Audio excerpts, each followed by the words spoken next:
Now, a group of 7 nations recently responded to President Vladimir Putin's threat towards unfriendly countries by claiming that he will demand trade with them in rubles.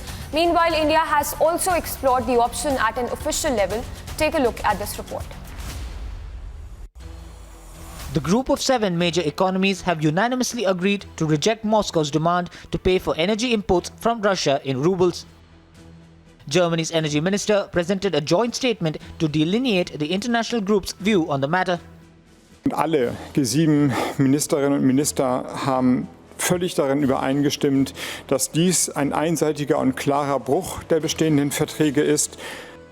Putin announced last week that Russia will demand unfriendly countries pay for Russian natural gas exports only in rubles.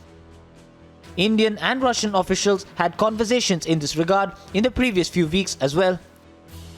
It was reported that last week, the Reserve Bank of India met with officials from 3 Russian financial institutions to discuss possible payment mechanisms that would enable trade between the 2 countries.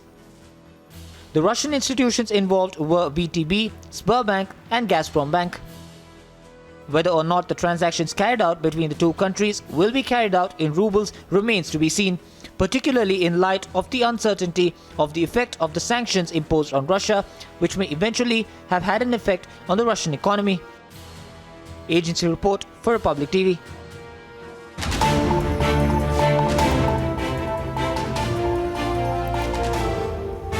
Now, global news. In brief, Jordan's King Abdullah II discussed Palestinian affairs with President Mahmoud Abbas of Palestine during a visit to West Bank city by Ramallah.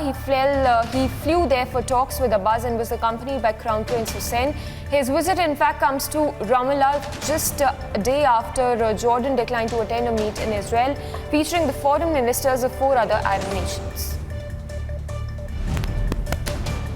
Indigenous leaders from Canada and survivors of the country's notorious residential schools met with Pope Francis during a visit to the Vatican postponed from December because of the pandemic. South Korean President-elect Yoon Suk-yeol met with President Moon Jae-in on Monday evening.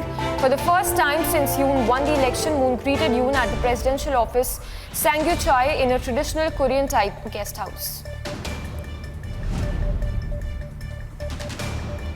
Israel hosted the foreign ministers of Arab nations and the United States in a summit that highlighted the rapidly shifting diplomatic landscape. And the gathering brought together the top diplomats from all but the Arab countries that have normalized relations with Israel in US-mediated negotiations. French Foreign Minister expressed hope that remaining sticking points in Iran nuclear deal talk could be resolved swiftly.